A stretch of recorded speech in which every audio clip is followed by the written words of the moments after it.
Well, welcome back to Chi Talks, another edition. I'm Javi, and I'm happy to be joined by my co-host Nona. I'm happy we figured out this way to pre-record. So this is a pre-recorded show, and we're joined today by our friend Dr. Philip Dunwoody, who is a YMA Tai Chi instructor, and we met on the mountain a number of years ago.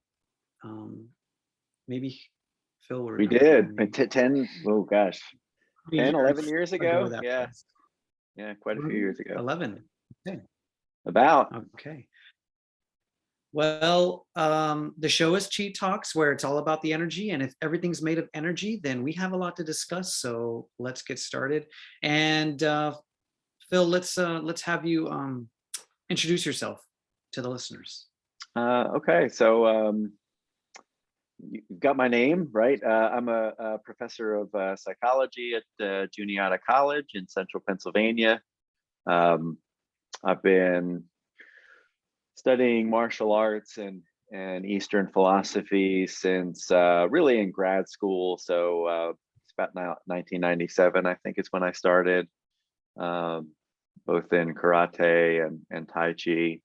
And I've focused mostly in karate and dabbled in the Tai Chi probably up until I guess about 2004, 2005, and that's when the emphasis started to switch for me toward more the softer components of Tai Chi. I think it's a little better for the aging martial artist, and that's when I started researching Dr. Yang's materials and traveling up to Boston when there were regular seminars there, and then that's what brought me to California and how I met you. And I've been teaching Tai Chi here in Huntingdon, Pennsylvania, where I live since 2009, and I teach both downtown and at the college. So I offer Tai Chi as part of some of my other courses. I teach a course on well-being at the college that includes Tai Chi, and then I also teach just a standalone Tai Chi course at the college through the theater department. That's amazing. A lot to discuss there, a lot to unpack. Well, so we've been studying this paper that you wrote, and here's a conclusion that you come up with, and I hope that we can unpack it. I'll read it. I'll read it to you. The dialectical orientation found in East Asian thought is also clearly evident in Taijiquan. You lay out Taijiquan, cognitive thought of East and West cultures and people.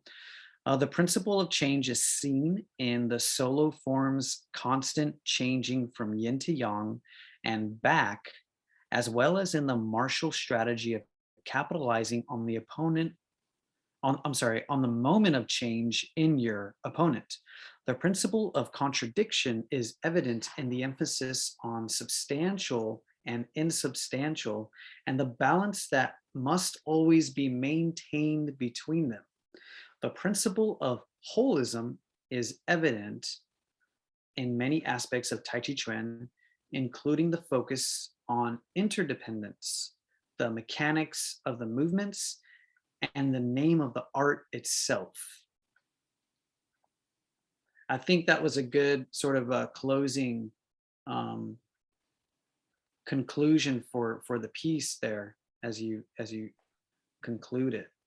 What comes to mind? And I mean, when did you write that? Do you still agree with it? Have you expanded on notions?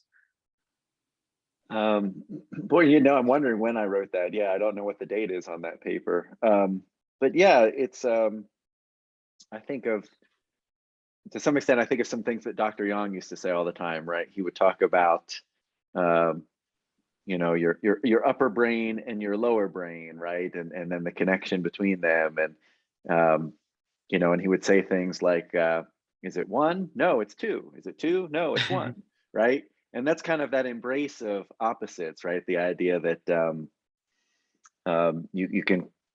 it can be one and two at the same time, which I think in a lot of Western thought we tend to focus very much on it's an either or, right? And this is kind of strong emphasis on logical coherence. And that's part of why scientific advancements are as phenomenal as they are. But that doesn't mean that's always the nature of reality and understanding things. So this idea of interdependence, even, when you think of Tai Chi, push hands or centering or sparring, it's all about harmonizing with your opponent, and that kind of interrelatedness, interbeing. In a way, your opponent isn't separate from you, right? Your movements are a response to your opponent's movements, and vice versa. So in a way, they're not your opponent, right? And so it's kind of that dance of yin and yang, right? That they define each other, and together they are wholeness, and always changing from one to the other, right? And this kind of energy exchange. I think for me, the symbol of yin and yang, it needs like this resurgence. I feel, especially kind of with um, in many contexts, you feel as there's so much it seems of like that polarization, or just those conflictual that conflictual dynamic that it seems is kind of like ever present. And maybe that's always been there, or maybe times are have are more conflictual. There's more conflict, I guess, in modern times. It's hard to say. My point is that the yin yang symbol seems like there needs to be like this resurgence of it, and the study of yin yang theory itself. Right. Yeah. I mean, we are certainly living in a period of hyper political polarization. And it's yin yang theory, right? Yang taken to its extreme gives way to yin, right? And so kind of, where are we headed with this increasing political polarization? It's destabilizing, right? I would say we have a governmental system that is fairly dysfunctional in the US right now, where parties can't agree on basic things around infrastructure. They can't agree to pass legislation that the vast majority of the American people actually support, because if one party puts it forward, the other one's got to oppose it, right? It's this kind of oppositional nature just to be oppositional, and it's not working with, right, in any way. I think it's interesting that what's become popular in Western American culture is just the yin yang symbol. There's no mention of Wuji, and there's no mention of that spiral Taiji symbol. Most people just have gravitated toward this polarized state of being without really even looking at the yin within the yang dynamic. Even that is polarized. Within the polarity, there is polarity.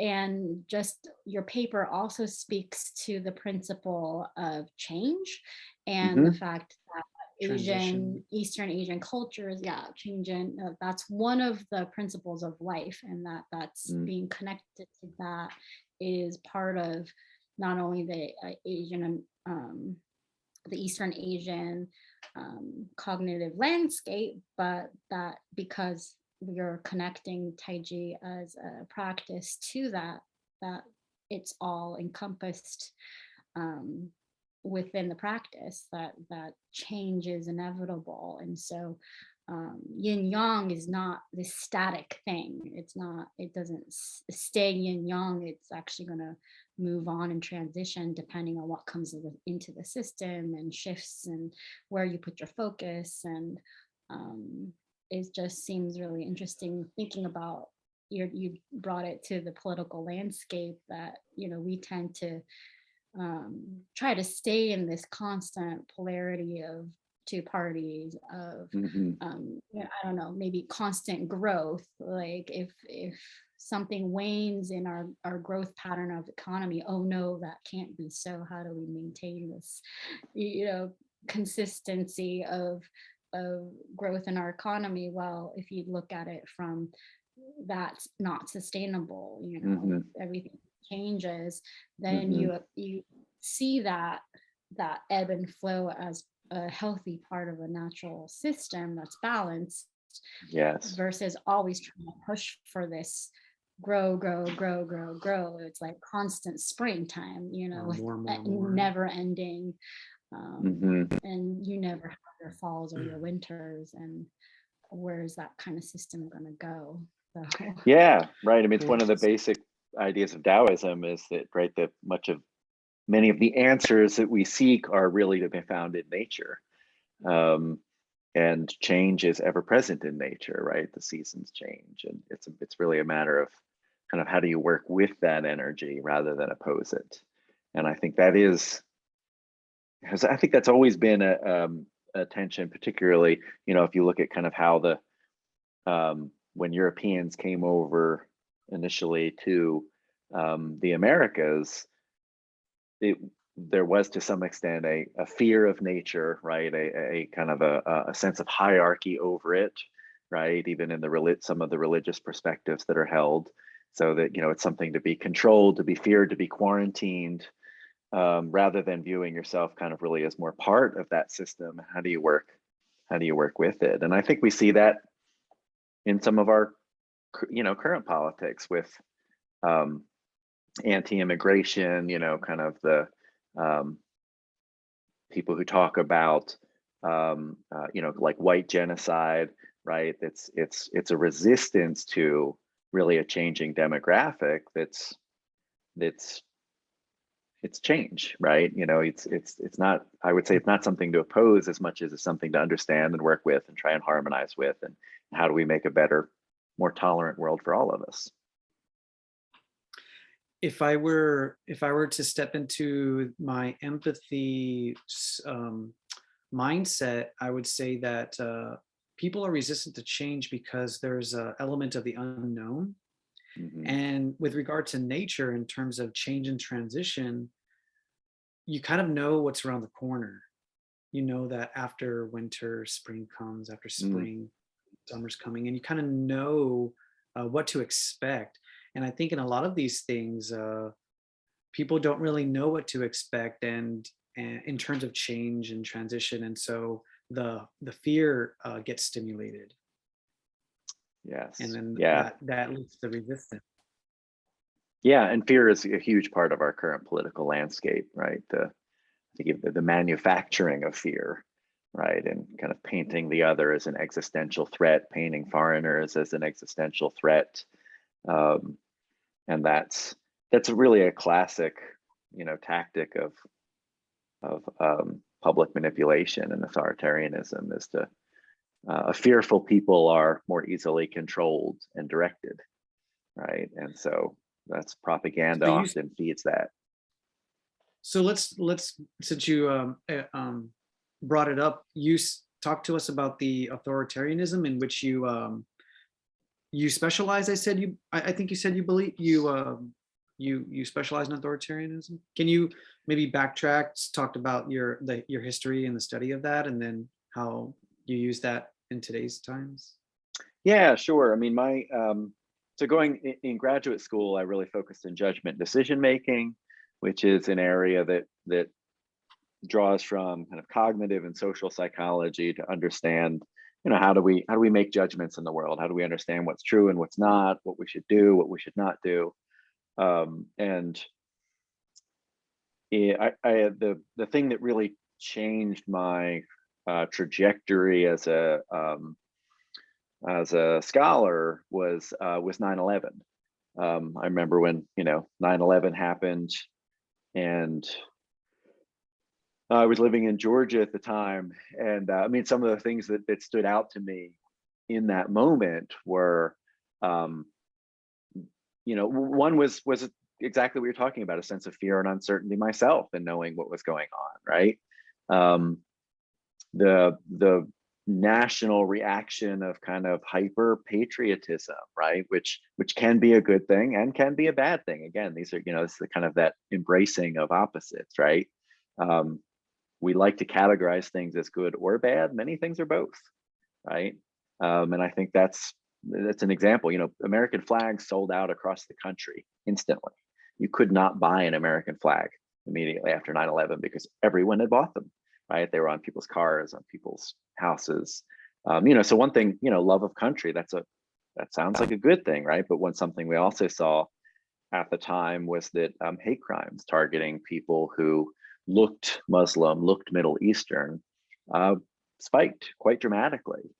And here we are 20 plus years after 9/11, and hate crimes targeting Muslims have still not returned to pre-9/11 levels.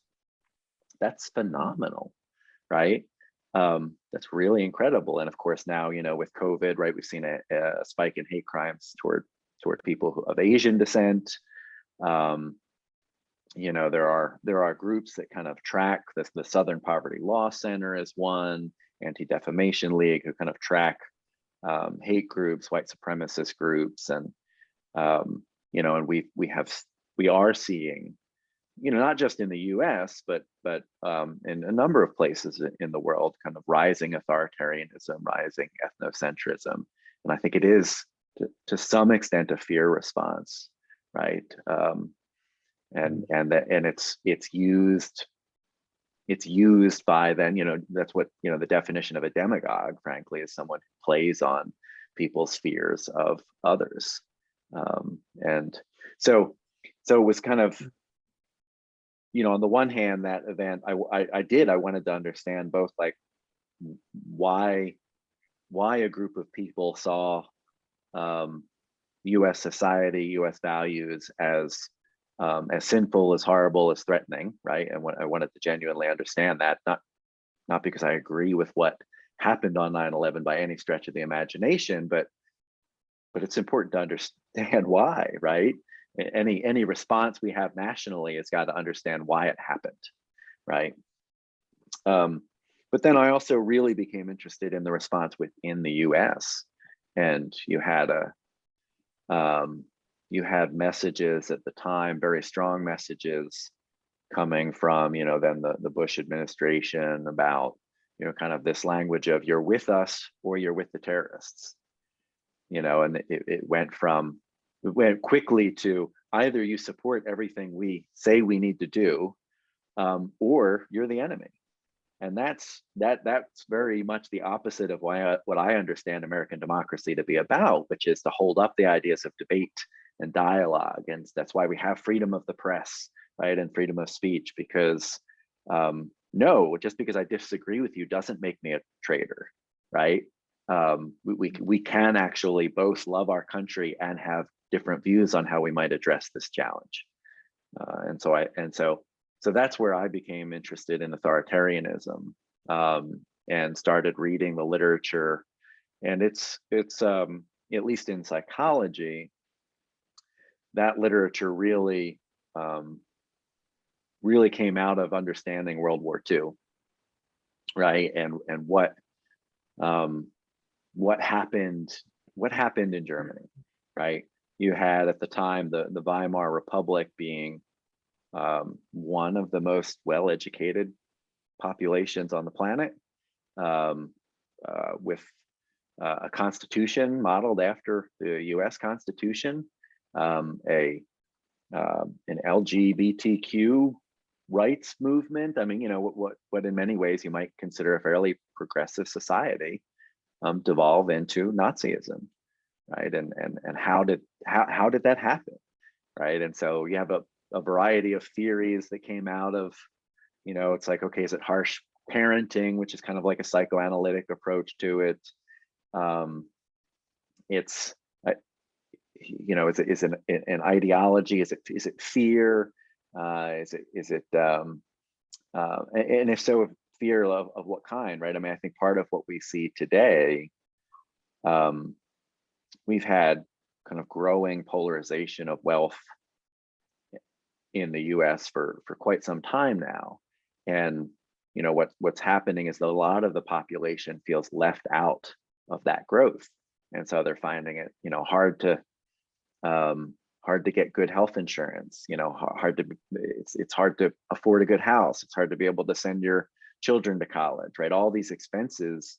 And that's because incomes have not really kept up with with costs. And so people are frustrated, they're angry. And then what you have, I think, is some opportunistic politicians who rather than talk about the polarization of wealth, redirect that anger toward immigrants, right, toward others, and use it in destructive ways that then benefit their personal power. And that's, so it's those trends and really kind of mounting what are really anti-democratic tendencies, right? The part of the founding, I'll say the ideal of America, which has always been different than the practice, but the ideal, of all people being created equal and equal under the rule of law, now since the founding of the country, that's never been actually true, right? But I think it is a wonderful ideal, right? So, what you saw after 9/11, and you even had Trump saying some of these things, like maybe we should close down mosques and stop Muslims from entering the country, and maybe we should start a Muslim registry, right? These are all things that you can take right out of, you can see those happening in again in Germany, as the Nazi movement built. So so we're seeing those, kind of growing trends of white supremacy, and my research has looked at, how do we understand those things? How do we understand propaganda? This fake news. Everyone talks about fake news, right? And what those things do in terms of our ability to function as a pluralistic society, a pluralistic democracy. So there's a lot of challenges there for us to face.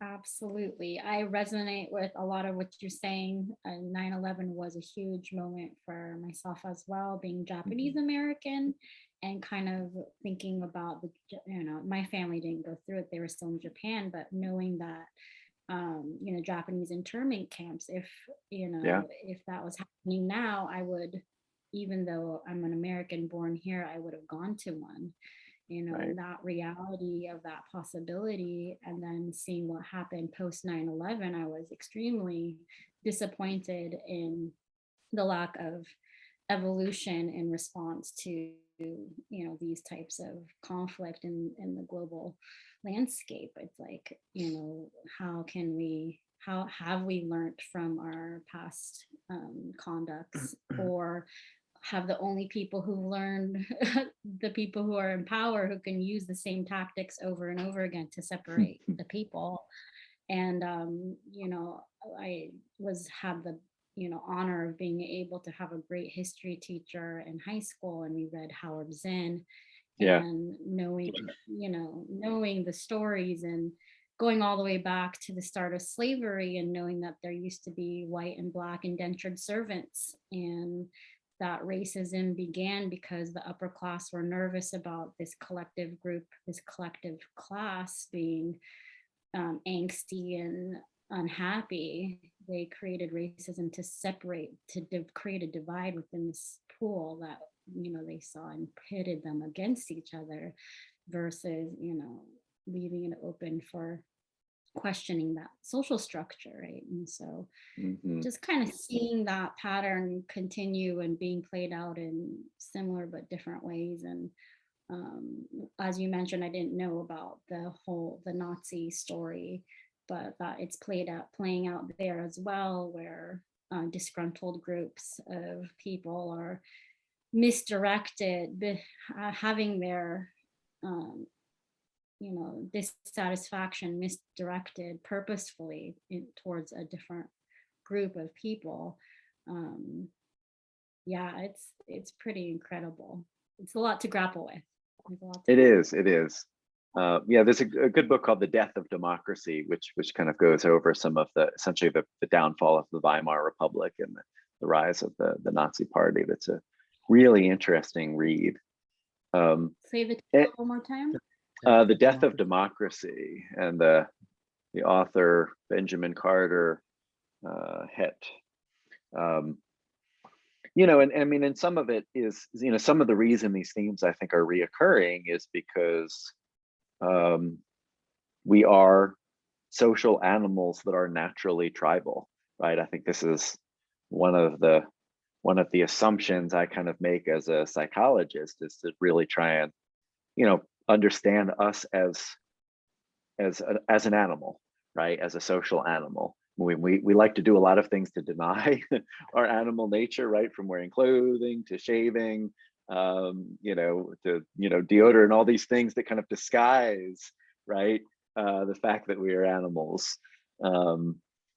But you can actually, I think, you can learn a lot by actually looking at other primate behavior, chimpanzee troops, for example, and kind of how they defend territory, and how they wage war, and how in a way they're prejudiced and brutal and tribal, right?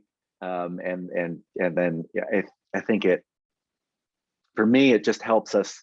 It's not to justify what we do as humans. I don't mean it in that way at all, but rather to say if we want to be something else, we have to understand that we have that kind of evolutionary heritage, and it's important. There's another really good book called The Most Dangerous Animal by a philosopher, and that's what it's about. He looks at kind of human warfare and prejudice, and looks at other primates, and talks about kind of how we're similar and different. And I think it's a useful way. So, you know, what you have, I think, you know, sometimes it is, again, somewhat natural. I mean, this does not mean it's a good thing, but it's sometimes natural for people or animals to fear things they haven't seen or groups they don't know. And, you know, again, if you think of like an evolutionary past where, you know, if one group runs into a new group that they don't know, like, is that group friendly? Is the group threatening? Do they carry diseases you've not been exposed to? Right. I mean, this is one part of what happened, of course, when Europeans, you know, first came to the Americas, was just the diseases they brought with them were something that the native population had not been exposed to. So, you know, so there are some, I think, evolutionary reasons for seeing people who are different as potentially threatening, because you don't know. And it's one of the things we're hardwired to be aware of threats in our environment, right? You know, part of course training as a martial artist is to focus on that threat, right? And to like how you know, being able to regulate your breathing, you know, training so that you can respond in the moment. But these are the same systems that are activated by, you know, political threat, or watching what's happening in Europe, or watching the evening news. I mean, we essentially have only one threat response system, and so it gets activated all the time. And for many of us, we're, you know, walking around in, you know, this heightened state of anxiety and whatnot. And so, you know, for, you know, to bring it back to Tai Chi, right, to the mountain, right? This is perfect segue. I love yeah, it. this part of the practice then is learning how to self-regulate, learning how to live in harmony, and to some extent, you know, not to be unaware of what's happening, but to moderate your consumption of it, right? Because if you're always focused on what's threatening, you know, it's like, you know, the world is full of beauty and the world is full of horror. If you stare at one of them, that's all you see, right? And so it's, you know, it's kind of about that yin yang, right? Getting a more full picture of what's actually there, and what the potential is. How do you move from the horror toward more beauty, right? And how do we create that? And then I think what comes up for me, I think, you know, fear. This is the second time fears come up in our conversation here. Like, how do you interface with that unknown, and what benefit do you get from that process of what you talked about in your paper about that listening gene, and really truthfully, honestly getting that real feedback, that real information to get a better understanding, and also drop into the connectedness of it all, I think. So, but before we segue, would you like to... Well, I just want to remind people we're listening to Chi Talks. I'm Javi. This is Nona, my co-host, and we're talking today with Dr. Phil Dunwoody, professor of psychology at Juniata College, and also a certified Tai Chi teacher with YMAA. And we were talking about authoritarianism, and we were talking about political landscapes, the conflict between what is unknown and change and transition, and the other in our tendency to be tribal, and our animalistic tendencies as well. And so now that we've laid out, let's say, the dark side, we can sort of illuminate our spiritual selves, maybe, but how we can, as you said, maybe balance the dark side, balance unknown, balance fear, and to go back to your paper and revisit principles of Tai Chi and Qigong. You talk about understanding Jing, you talk about listening Jing, and we've laid this out in other episodes, and have noted that these are actually cultivated practices and skills that are practiced and cultivated in Tai Chi solo training and Tai Chi partner training, as well as you mentioned in the paper, pushing hands, and really getting face to face and interfacing with change, transition, unknown, and learning aspects of staying connected, continuing to listen, awareness, leading, following, leading, redirecting, trying to achieve an understanding of the situation and how you respond to a given situation under stress. Let's talk about these aspects, and maybe other things come to mind for you. That's what comes to mind for me. Yeah, I mean, that's the last few years I have spent some more time developing a more deliberate mindfulness practice, and really appreciated kind of how that's connected with my Qigong practice and my Tai Chi practice, and really just how useful it is for learning to listen, right, and appreciate the connectedness. There's this notice and notions in Buddhist thought of interbeing, right, and the connectedness of all things, and the idea that, kind of like similar to Taoism, the idea that the idea of separateness is to some extent an illusion, right, that we are all connected, and it's feelings of isolation that are strongly related with depression and anxiety, right? So you talk about those fears.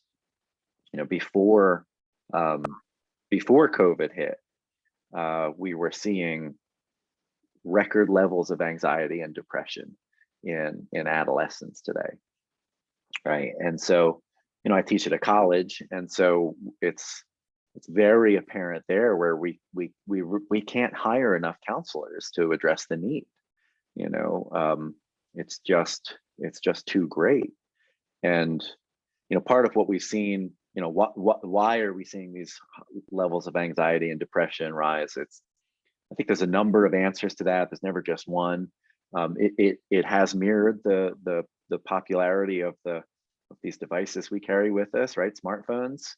There's a lot of research showing that the more time you spend on social media, the less happy you likely are. It's as teenagers have spent more time on their phones, they've spent less time actually socializing with people in person, right? And so feelings of isolation, depression have been going up, and then you throw COVID into that, right? And then that just has exacerbated it for everyone, right? And so we are, now seeing kind of record levels of mental health crises, across age groups, probably because of, political instability, anxiety that goes with that, the worries around COVID, the isolation, all of these things are things that kind of knock us off of our center and make it hard for us to feel grounded. And there's a lot of research around mindfulness as a very effective practice for addressing actually anxiety and depression.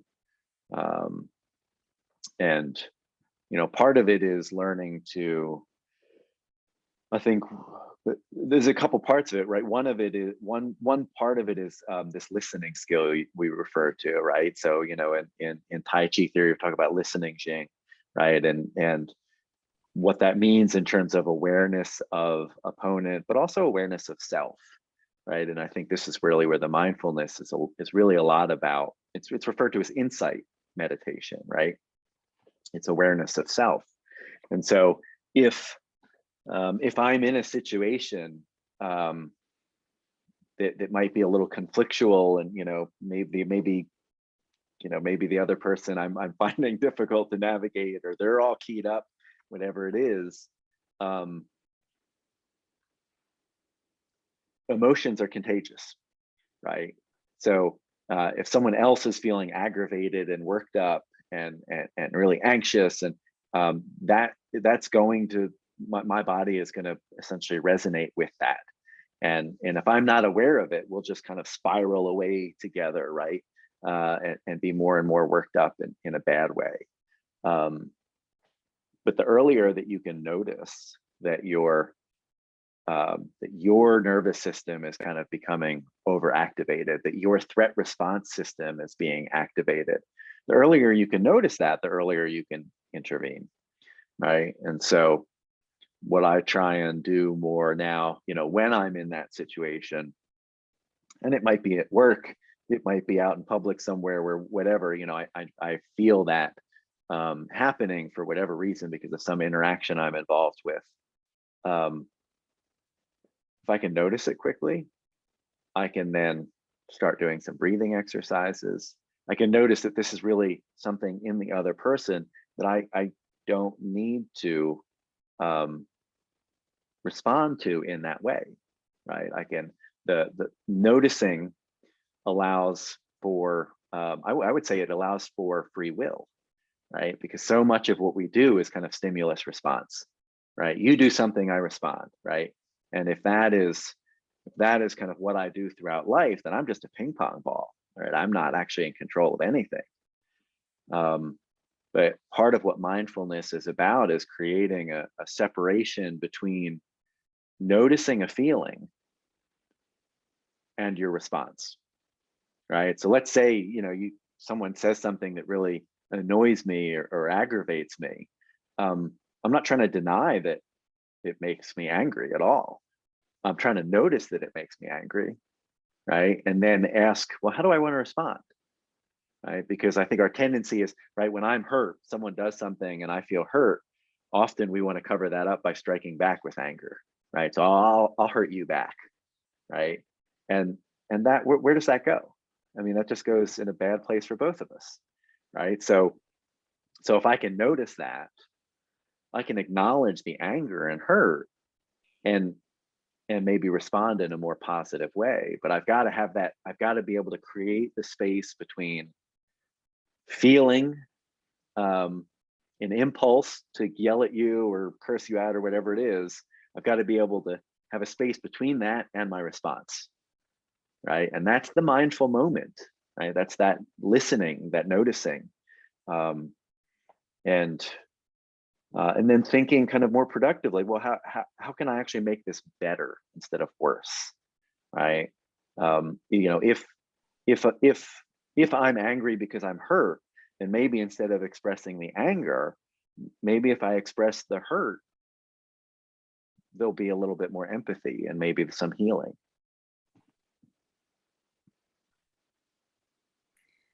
I like it.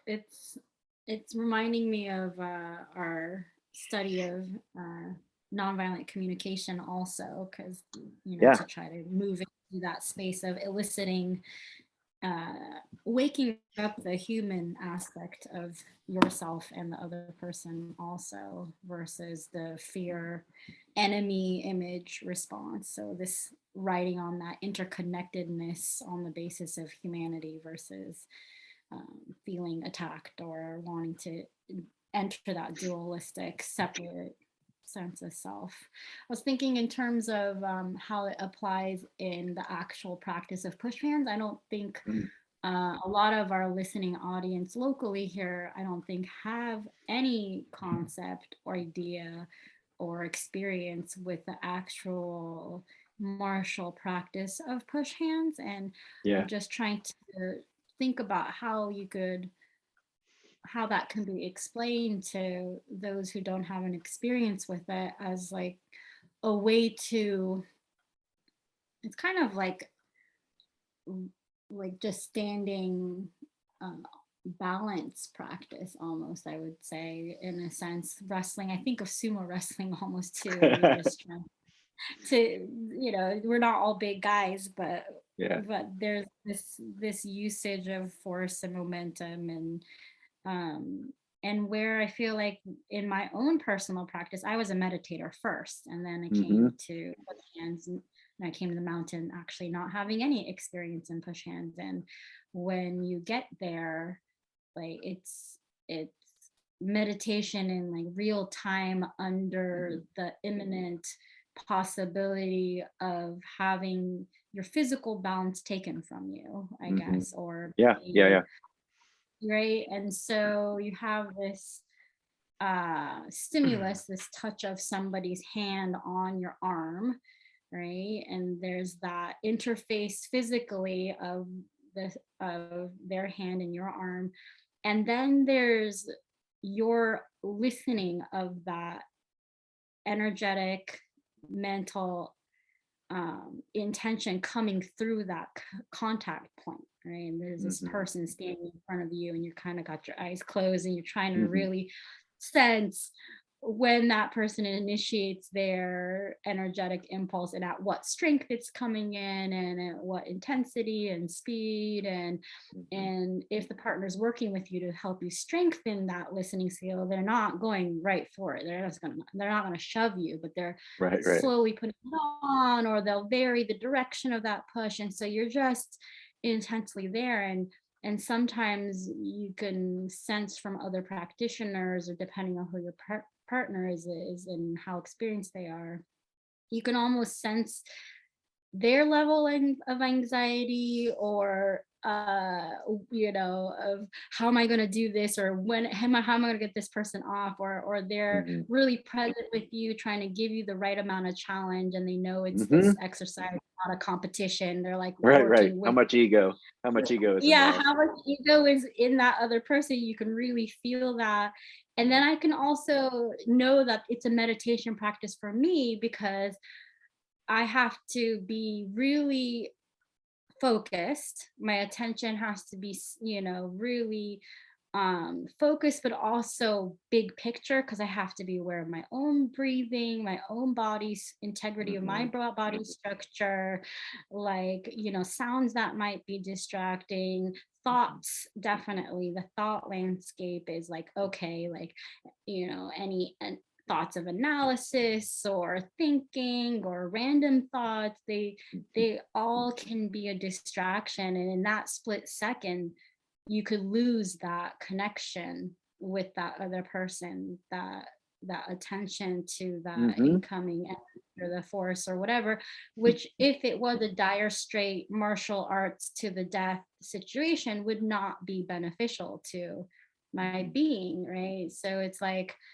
okay, so how am I going to increase the intensity of the stakes, the what's at stake, in my ability to be able to stay with this exercise, right? So it's like, yeah, I'm going to meditate on my cushion, and this is great practice, and I get to close the doors and make sure I've got the right situation, and then, you know, I'm watching my thoughts and knowing that they're not permanent, Hmm. um, and I have the ability to return. But then you have this push hands exercise where, okay, now this person is supposed to be a threat, so to speak. It depends on who you are, I guess. If they're your partner and practicing this awareness, presentness in the moment, it's different, but it's easier to catch your breath and regulate your desire to go into sympathetic flight or fight mode. But you know, all this is happening. I mean, like, Yeah, yeah. how does that work for you, I should say, and how does that fit in, and how do you teach that too, I guess, to Oh another gosh. person? Yeah, there's a lot there, right? I mean, one of the things that comes to mind is, you know, in mindfulness, they talk about the difference between doing mind and being mind, right? And we're so, we're often kind of so production oriented that we don't know how to be. You know, kids do this quite naturally, right? They can just hang out and do nothing and play. And you know, play is a great example of being, that you're just doing it for intrinsic reasons. You're not doing it to produce anything. There's no end goal, right? You're just playing, you're just having fun. And so I think that for me, that is actually one of the things I loved about martial arts when I got introduced to them, was this idea of play that we do so naturally as children. And then as we get older, you know, we get a lot of messages at society from society, I think, that it's maybe selfish, right, or childish, right? And that but really, if you look at like the research on well-being and happiness, one of the key components is that you do things that regularly that are just fun. You do them just because they're fun, right? And so for me, like, push hands is definitely play, right? And I recognize that there's like, yeah, real self-defense skill that I'm cultivating, right? And there's some interesting tension might not be the right word, but again, like, again, if you look at other animals, you know, if you look at puppies, they play fight, right? You know, the evolution has kind of built that into Mm, us because it mm, recognizes there's a survival benefit to to to to pretend fighting, if you will, right? To this type of play. And so I think the push hands really does allow that, and that's what I love, is the play part for sure. I do I do also emphasize the very real self-defense part of it as well, right? And that's a much more kind of sobering part to think about. When I first got interested in martial arts, part of my rationale was I was starting to travel nationally and internationally, some on my own. And I thought, you know, I have no idea how to defend myself at all, right? And I would feel more comfortable if I did, right? So kind of a very practical self-defense mindset. And, you know, over time, I think what that has meant, especially as someone who teaches martial arts then, because I, of course, like you, talk to a lot of people about this, right, as a teacher, um, because it means asking my students to think about things that are really disturbing to think about, right? That should make you uncomfortable at a very visceral level, because um, because that's what it means to prepare for an emergency, right? Is to think about horrible situations that you might be in, and to some extent even simulate it, right? At a safe level that doesn't push you too far out of your comfort zone, and to over time kind of scaffold that up, right? So, you know, to what you were saying, Nona, with regard to push hands, right? My goal in push hands or sparring is always to find out where someone's kind of comfort zone is, and just push them just a little bit past it, because that's where the growth is. But it's not to overwhelm or dominate them, because that's just scary, right? But is to have wherever that boundary zone is slowly grow over time, you know, so that hopefully if you ever need it as self-defense, you're less likely to freeze, because that is a very natural tendency.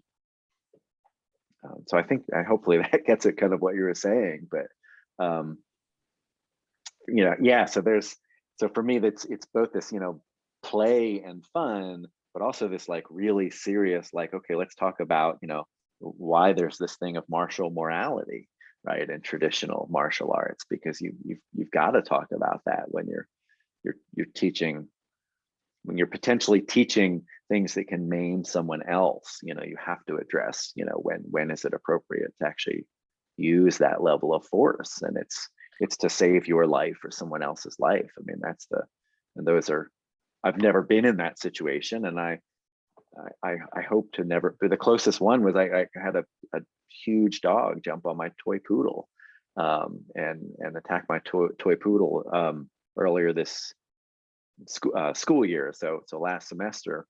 And I grabbed this dog by the collar and pulled it up, and he had my poodle in his mouth and wouldn't let go. I mean, I was punching him in the ribs, no effect. I wound up actually putting my hand through his collar and twisting it to try and choke him out, because he wouldn't, huge head, wouldn't release. And and it reflecting on that afterwards, you have all those things we're talking about, threat, it's this emergency situation where this one of my best friends, my toy poodle, right, I thought he was dead, and then what does it mean to try and stop this other dog? Like, because I recognized in hindsight, when I jumped on the dog to try and get him off, that really my goal was to stop him from harming the poodle. My goal was not to actually harm the dog.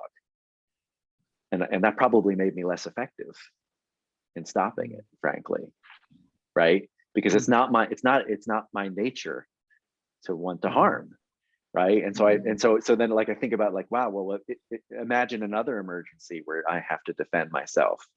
I don't like the idea of embracing the idea of harming someone else, but in a true self-defense situation, that probably needs to be the goal. And that's a hard thing to wrap my head around, right? Yeah, so many different things come up when you're relating your story there, and starting all the way back where you talked about play, because push hands and play, and that totally resonates, and it's great for the audience to know how fun push hands actually is. It's really just Yes, very never fun, very fun. ending happen. And then how you related that to puppies playing, and so now we're in the dog realm, and we have our own puppy too, and watching her be socialized and grow up, they set boundaries for each other. They yelp, Yep, when yep. that boundary is crossed. And you talk about with your students, you are aware, you notice, you don't push them too far, you don't cross, they don't push them out of their boundaries where they're too uncomfortable. And I think, and I ask them to communicate if they are, right, in the same way that, yeah. right, like, and that's big part of the class. I say, like, if you're working with someone and they're pushing you too hard, too fast, too strong, you let them know, right? Everyone needs to feel safe in this environment. It should be fun for everyone, first of all, Yeah. right? And two, it's a learning experience, and that's what keeps it fun, is that you're learning every moment, and you're able to synthesize that every moment's learning into being be able to play the game in different ways, and that keeps it more fun the next time. So it just builds and builds. And so you think of puppies who don't have that opportunity or haven't had those boundaries set, and encountered one of these dogs that didn't have that opportunity to explore and know and push boundaries and know where they are and know their own and know society's structure in the wild. I think a dog like that would be killed by another alpha animal. They're definitely not in balance with the rest of the structure of society, right? And so some part of that balance, and in nature, might be another dog, teaching them that a little too late, right? Hopefully that dog in a pack would learn that way early on when they're this puppy age, Mhm. and someone just yelps and they go, oh, whoops, sorry, I didn't even realize myself and what was Mhm. happening. And oh yeah, you're there, I'm here, you're there, I just got caught up in myself, right?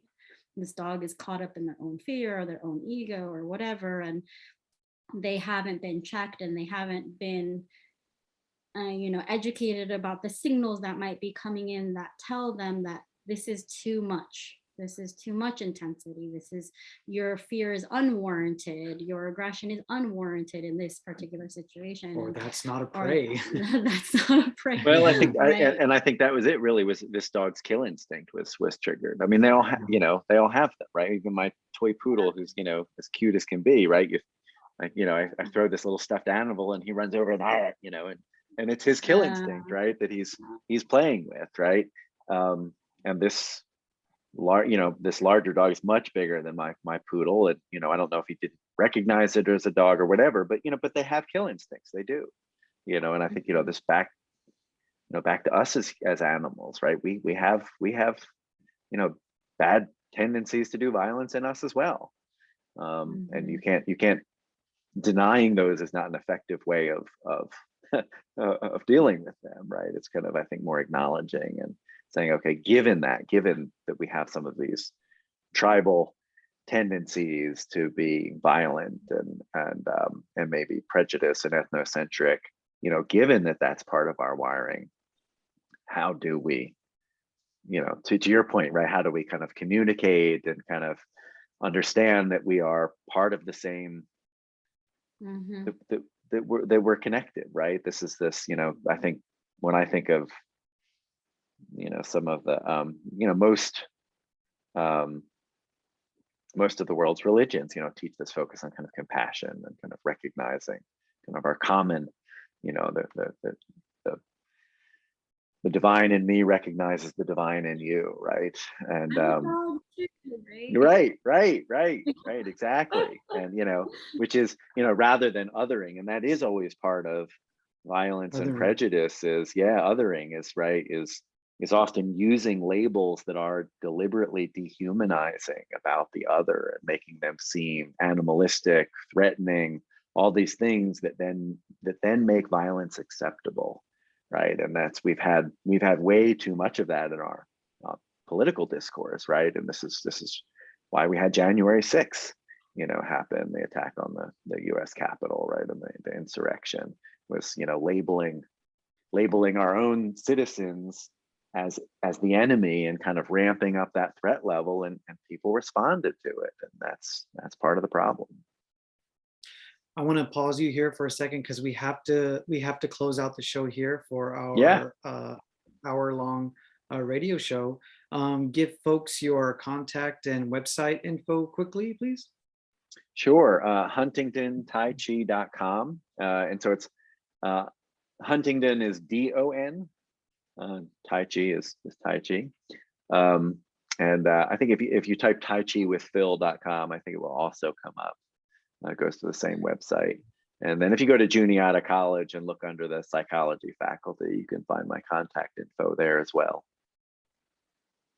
Excellent. We are going to close off the show for the hour-long radio show here. We're going to have a little bit of a bonus area section and round as we're just getting to the juicy bits of Tai Chi, sense of enemy, othering, and sense of opponent. So for our YouTube channel. If you want to find the video in full, then you can email us at talkingchi@gmail.com for a link, or just search Javi and Nona Tai Chi and Qigong on YouTube. Our interview with Dr. Phil Dunwoody, and here on Chi Talks. Here on Chi Talks. KNUD.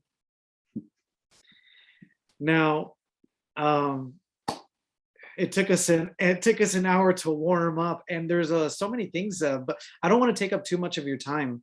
But maybe we can have 10 to 15 more minutes. Yeah, that's good. It's been great to chat and catch up and share thoughts. It's been, like I said, it's been too long.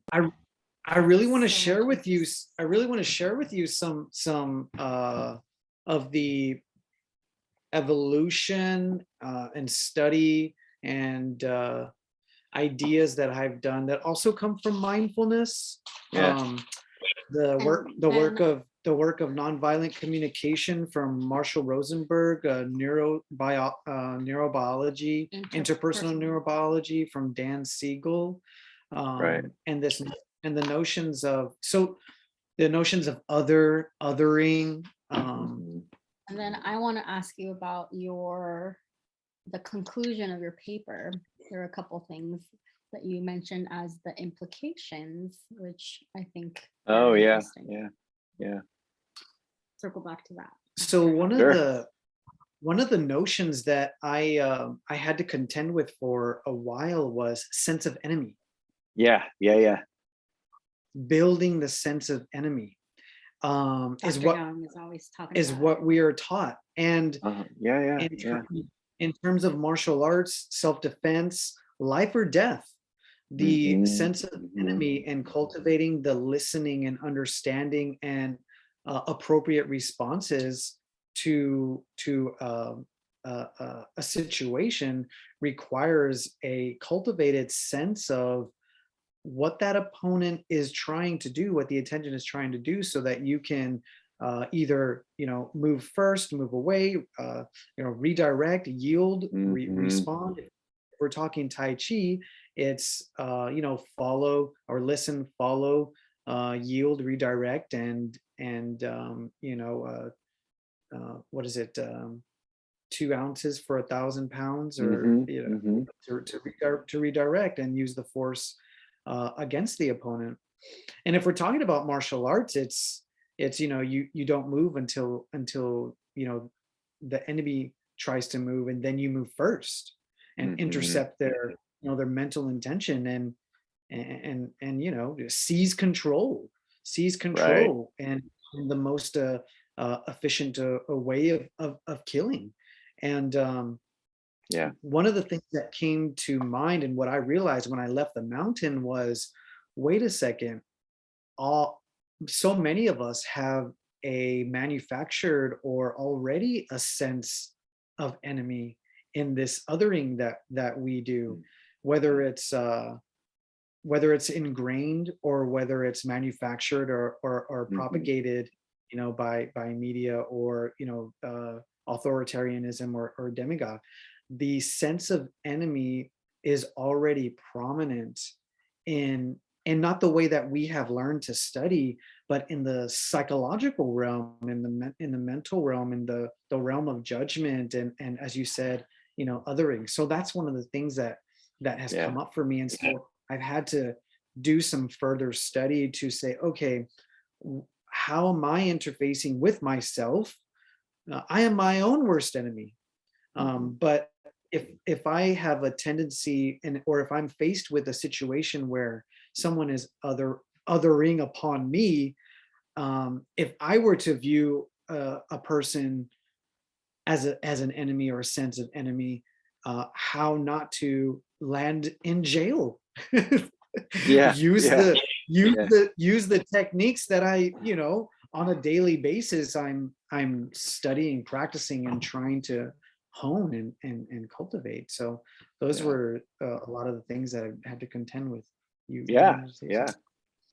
Just puts a lot. It's a lot, but these are the A lot of things things come around. that come up, based on what Yeah. we've discussed Yeah. thus far. Absolutely.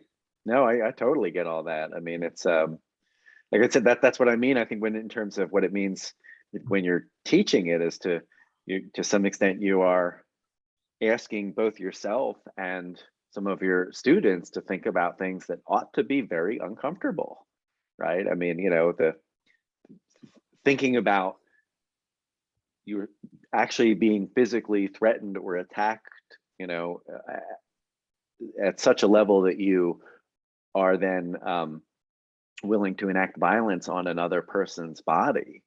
That should be something that's uncomfortable, I think, right? And but if you are training for self-defense, then that is of course exactly what you have to be thinking about, right? And not to be imagining everyone as an enemy. I think that's silly, right? That's you just to your point, right? That I think you don't want to project that because then you're going to create it, right? So, Yeah. you know, you're always, I think, trying for that harmony, trying for nonviolent means, right? Communication, action. But then also recognizing that not everyone is going to share that philosophy, right? And that's that, you know, to me, that's the pragmatic rub. Like, I consider myself an offensive pacifist, right? Because I'm not going to be an aggressor. Um, but but defensive pacifism, you know, for example, is practiced by Gandhi or Martin Luther King, which I think is an amazingly powerful philosophy. Um, I, I I I get it in terms of large scale political action, but like on a kind of a more one-on-one level of self-defense, I wouldn't embrace pacifism in that moment. I would try and stop the person from harming me or someone I love. Yeah, it's interesting. You know, in terms of the yin yang theory, and as mentioned previously, the symbol of yin yang is widely shared and respected, yet it doesn't give the full picture and the full story of the nature of reality, Mm, in terms of the myriad of things and the polarization and the other, and the tendency to see two as one, where all is one, in that the yin yang is a step away from the wholeness and uh, the wuji state, yeah, yeah, yeah. where we all come from, and then where we all grow out of and eventually return to as well. Hmm. And I've had a talk on another show, with a mediator, also a Tai Chi practitioner, and we talked about, well, how would we rebuild the social landscape, right? Using Tai Chi theory, Yin Yang theory, the reality of Wu Ji, and sharing this notion, um, the philosophy and the principles, um, on a large scale. Whereas you can see, when people are othering, and even in those moments, Hmm. as you said, where you need to see your reaction, your response, and um, be mindful of your hurt or your anger and your tendency to maybe be tribal and react in a certain way to a perceived aggressor.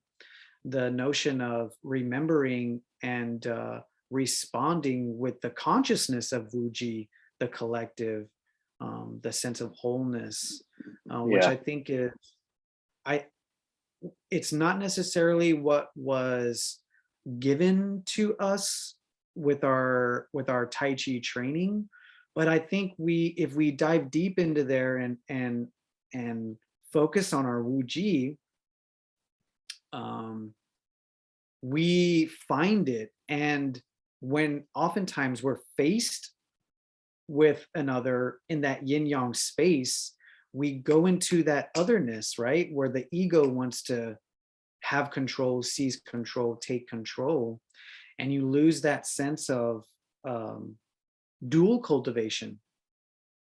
Whereas the interconnectedness, you see Hmm. yourself in the other, and you know that that other is a mirror of you, and you are essentially faced in front of yourself.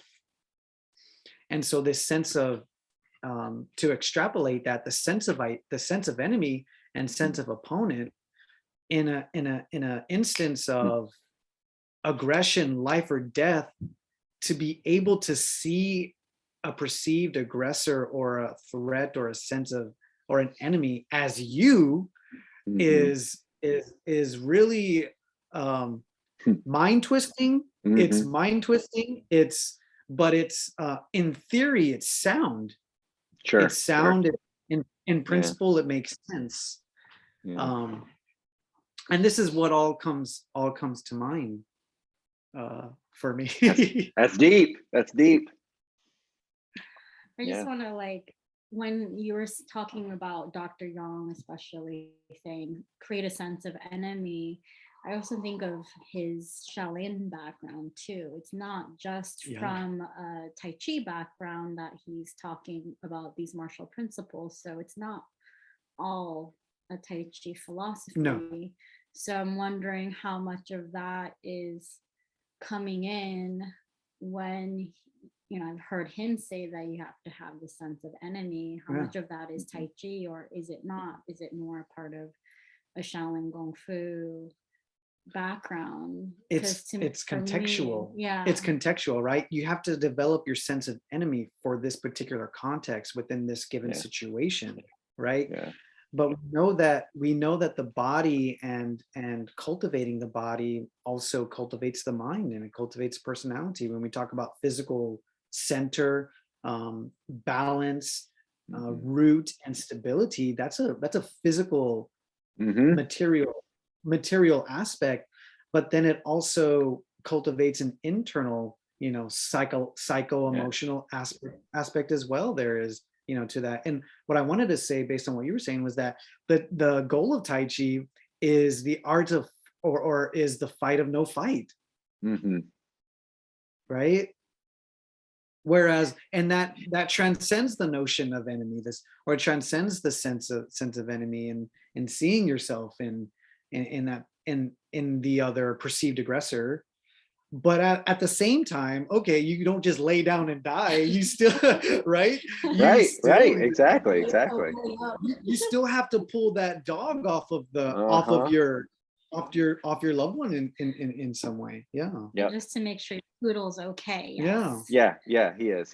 He recovered from. I mean,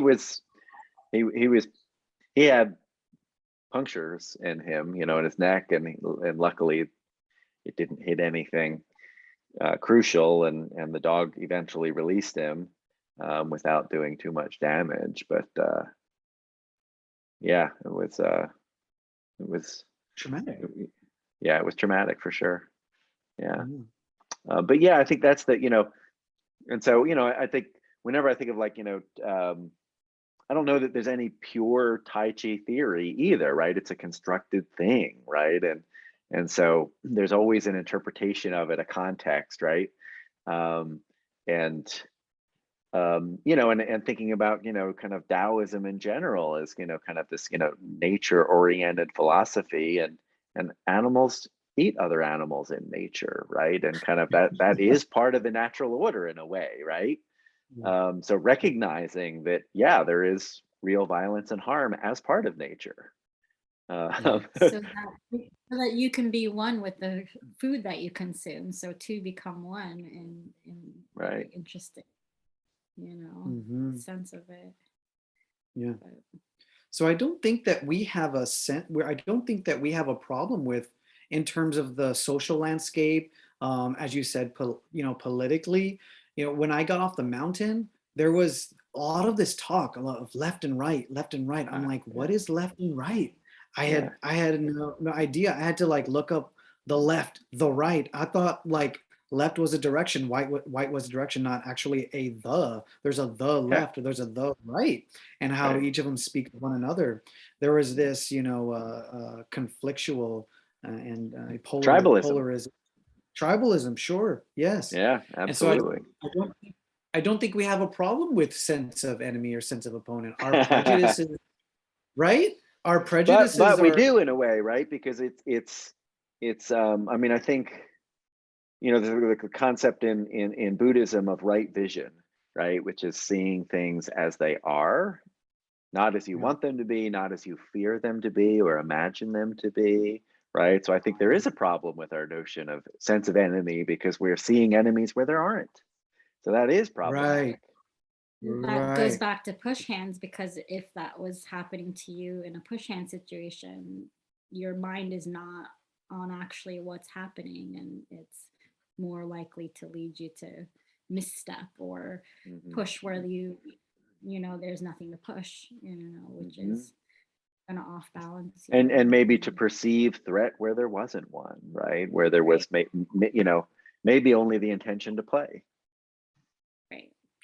I like that. I like that notion of playing. Marshall Rosenberg, he says, don't do anything that doesn't involve play. Mm, In interesting. regard to, Uh, right, like in yeah. regard to, and I think as someone who studies authoritarianism, I think you would appreciate that concept too, because it's like, how are minds shaped to go commit acts of genocide, Oh acts of yeah. war? Yeah. Don't do so. He says, if don't do anything that doesn't involve play. If something is so serious, to make you, commit this act, or if someone is manipulating or coercing you to see another as an other, Mm, and um, stimulate your animal instinct and your tribal instinct, you're getting into mhm. out of that realm. You're getting out of that realm of play, getting out of So is that there realm of so Wuji. is there a sense in this, because I'm not familiar with Rosenberg's work, but that in by being in this kind of cultivating the state of play, that you're really kind of more in tune with what's authentic and what's real, and that by leaving play you are kind of actually you're entering the matrix, right, as Dr. Yang would say. Right. Is And the that myriad of things. And the yeah, myriad right. of things, I think. Mhm. Yeah. And you're getting caught up in the myriad of things. Yeah, yeah, right, you're taking yourself too seriously, ideas, Sure. concepts too seriously. Which team are you on, the red or the blue? Right. Right. Like Yeah. people to commit acts of violence, Hmm. at a game or at a stadium, at Oh my a gosh, sporting right, match, a right, football or soccer match. Like right, those right. are those Play. should be like should be really like psychological phenomenon that ask us to really self-reflect, I think. But what I wanted to say But was this in is the terms of this is Marshall this Rosen. imbalance, right? I would say, right. That's Right, I view that as kind of the embrace of hyper masculinity, right? And this there kind you of go. this alpha male notions of what it means to be a to to quote be a man, right? And Sure. yeah, and that's if you actually read stuff on fascism, which is the same thing as authoritarianism, but sometimes different literature, they do talk about it as actually kind of the embrace of the hyper masculine, right? um, Mm, boasts of sexuality and strength, and the strong man, right, the strong man sure. leader, right? There is a Mhm. gendered component to it for sure. And they quite literally view feminism as a threat. I mean, if you look at kind of the alt right and some of the groups that are essentially ethno nationalist, they take this social Darwinist view that that essentially the strong man should be the one that dominates, right, and takes what's Mm, rightfully theirs, right, and it is this very very kind of male dominated by force, and they say like that's the natural order, and actually by embracing mm, equality you are weakening the group, right? That's part of their mm. argument. And why feminism, which is just a statement of equality, is actually considered such a threat. We have such a luxury of allowing ourselves to play out these roles, I think, and these ideals, because you have a group like that. You have a group of like, I think there was the Boogaloo Boys Oh, Boogaloo Boys, who yeah, yeah. showed up to at various protests to Sure. just right, as some sort of free speech security, to just allow people that probably were not capable of defending themselves, to allow them to protest. Or you see the play out of Holding space.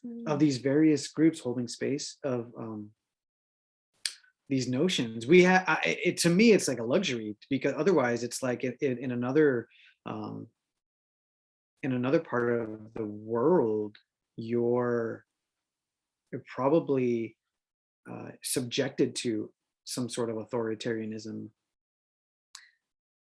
We are here too. I mean, at the Here varying too. degrees, right? But it's we're seeing the growth of that. Not just in the U.S. but Europe, and places in South Central America. Uh, sorry, it No, go reminds ahead. me just how it is perceived differently. I took one political science class in college, and it really struck me when they talked about the studied tiers of power.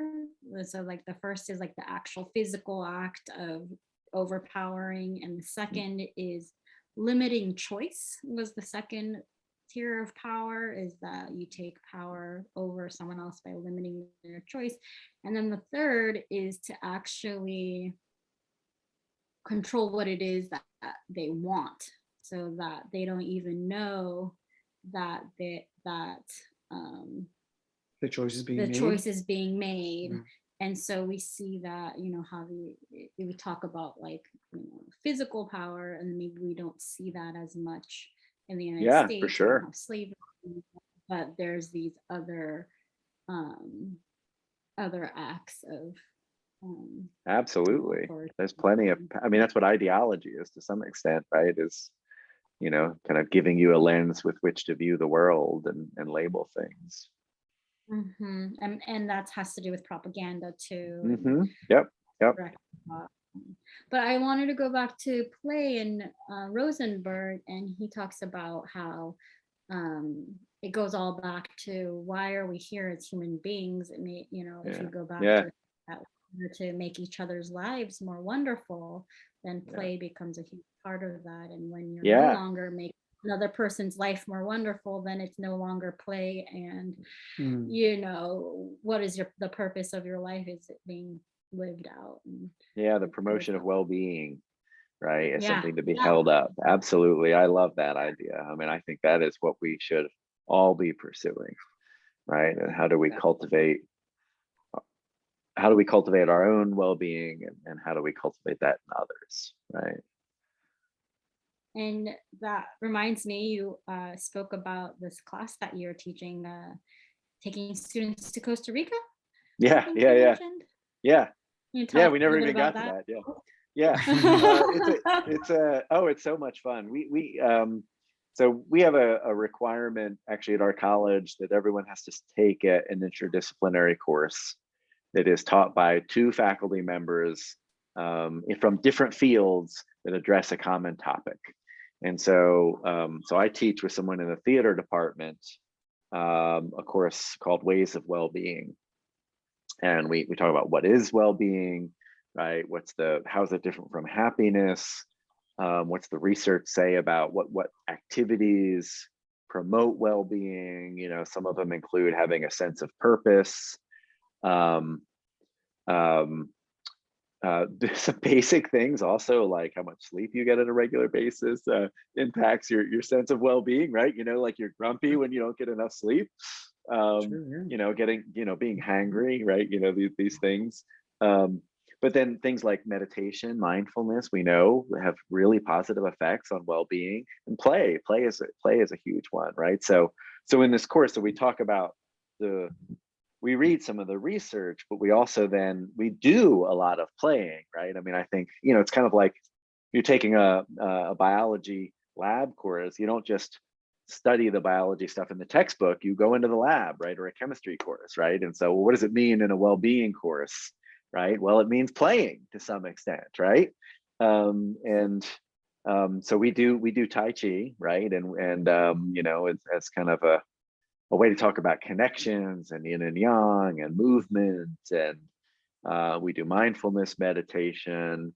And we go to Costa Rica for a week and stay actually at a surf camp, right? And do surfing for about 4 days while we're there. And we could visit a national park, we do some other things, but part of the idea of the Costa Rica trip is, Costa Rica's national motto is, Pura Vida, right? Which is the pure life, right? And this kind of notion of what is the pure life, right?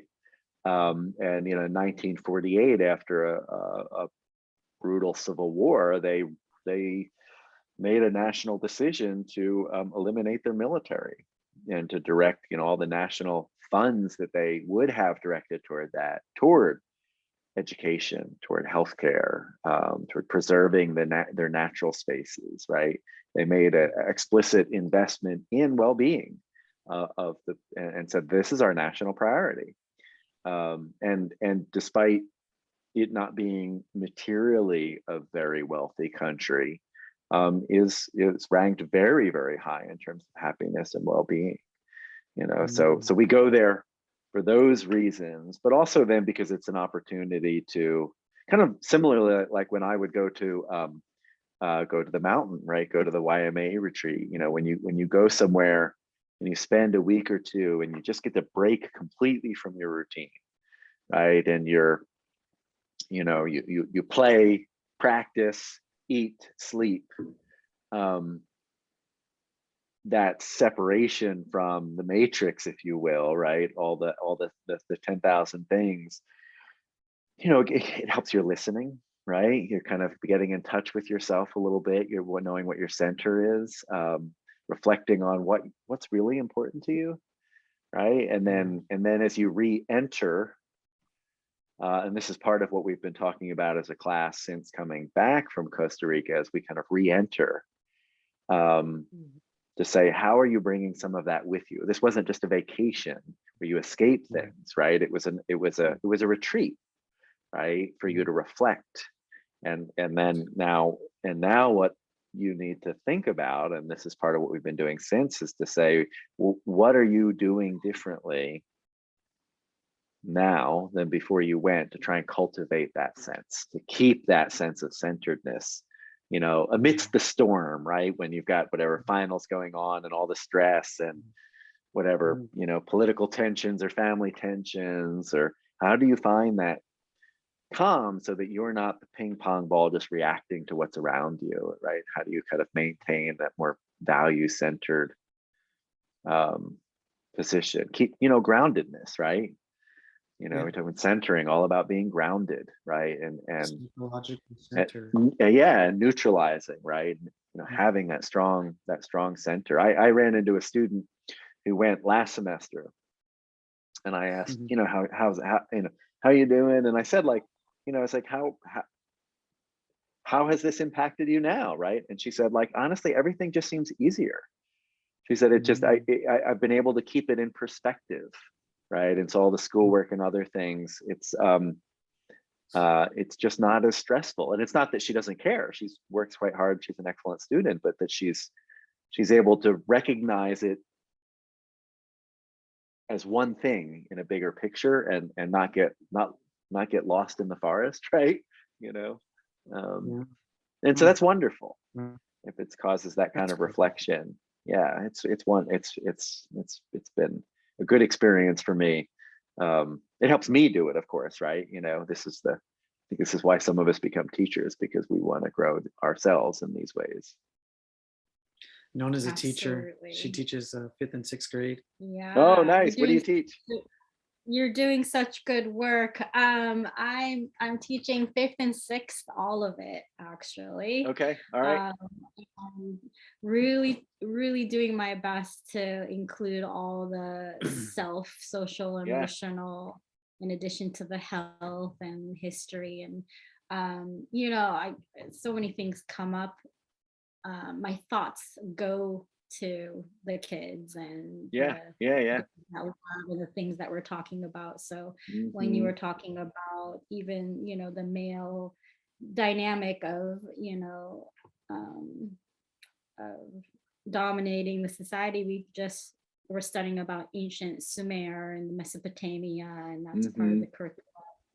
We were able to look together, we got to the part in Sumerian history, where it's the textbook says, well, the woman started out with more rights and ended up with less, as history went on through that time period. And the girls are like, that's not right, they're being oppressed. And and we read about how mostly they're, they're taking care of kids, but that's not, a bad thing. Like, that can be a really important aspect of society to, but what was happening. And so we looked at what was happening during that time. Well, more invasions were happening, more dualism of like having them versus us. So the city state was being attacked because there was enough supplies there, and maybe a neighboring city state wanted that. So because of the increase in this enemy image was coming up, the stronger, bigger males who weren't carrying babies became, socially a little bit more important, and threw off the balance of male female importance within the society, because then they became leaders during these periods of attack.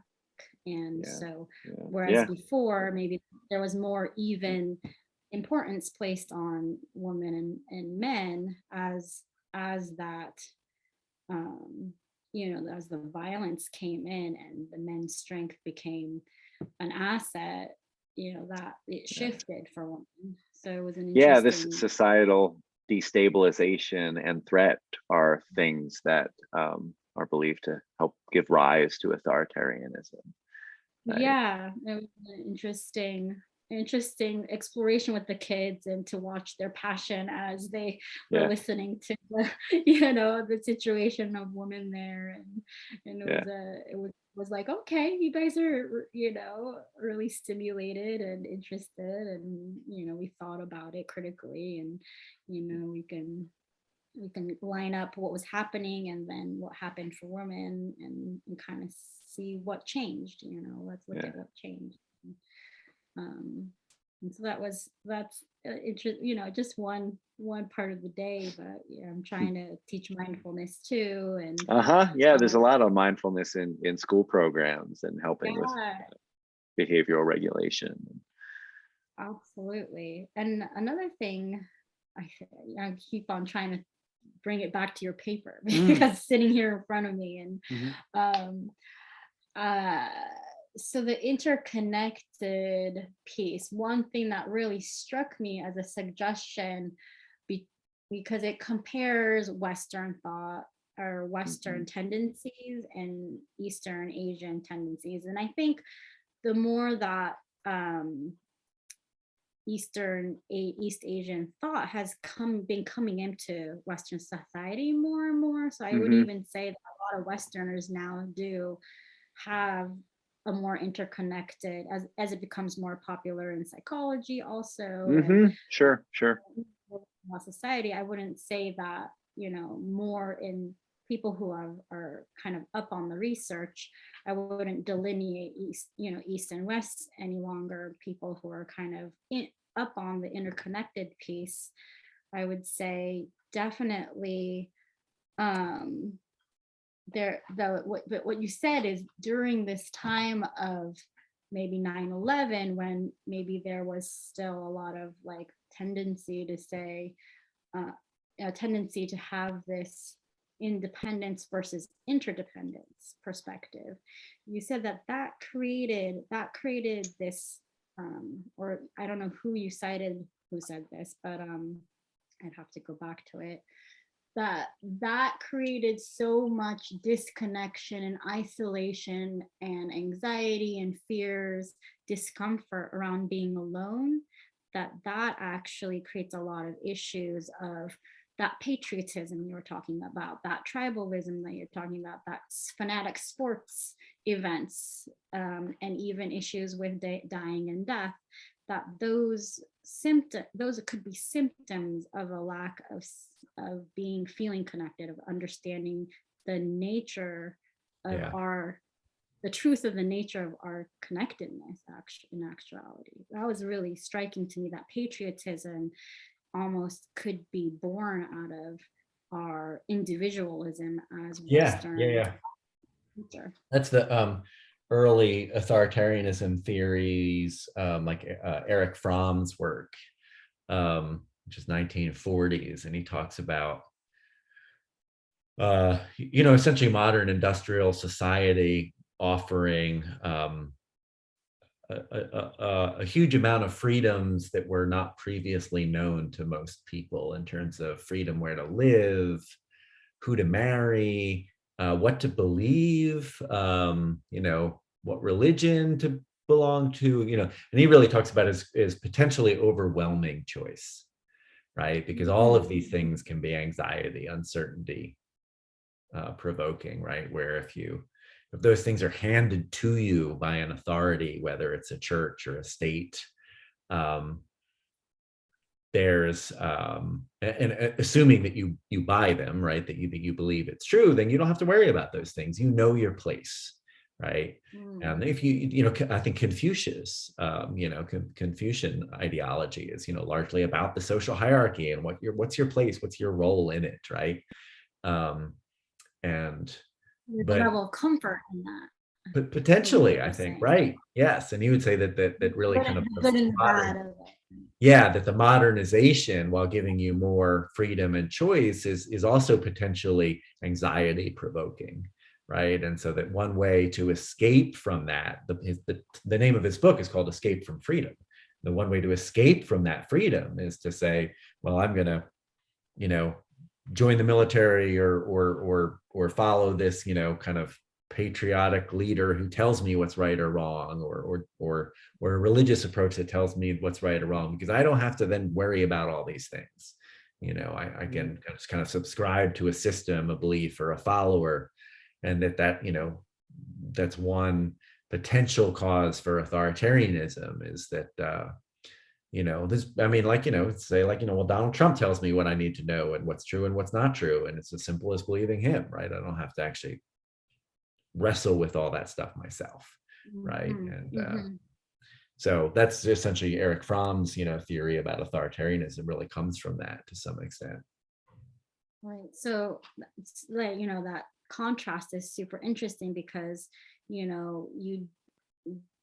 where there's good that comes from the freedom of losing all the restrictions of choice, and but then if you're not given the tools of how to navigate that free choice, and how to look at yourself, find yourself, find yourself and grapple with challenges or mistakes, or or situations that you've never encountered before, then that could lead to other issues. And then those people who aren't able to find the skills or be shown or given a way to grapple with that, they might gravitate towards someone who's offering that to them, structure, belongingness in a clear way. Yeah, and then there's research looking at kind of how religious beliefs help people cope with difficult life events, and people who have kind of more traditional religious beliefs, if you will, right, and groups tend to do better dealing with difficult life events and stressors, and have less anxiety to some extent, because then a lot of the things that people who might be more agnostic or atheist would worry about, they don't worry about. There's I know what's right or wrong because I've got this list here, right? And I know what happens after I die because it says so right here. There's a comfort to that, and there's also a communal part, right? Again, back to that social animal, right? Often you're plugged in with a support community that helps, and so part of modernization, which has been a decline in religiosity and religious beliefs, may inadvertently be then promoting a different type of authority, right? Because for some people then that's scary. Money's Right. the authority. Well, there's that. Yeah, sure. Right. Well, any type, in any realm, any authority that there is, that people go to because they don't know their own way. They aren't given the tools to find their own way, I think. We should let them go. We could continue for a long time here. Another time.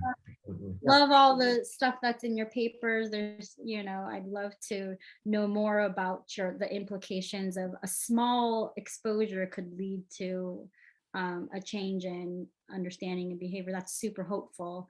When I read that, I was thinking about exposing my kids and wondering how much of a change that could create. But when you were discussing that, I was like, okay, so a small exposure could just mean a change, a shift in perspective, an understanding of our interconnectedness.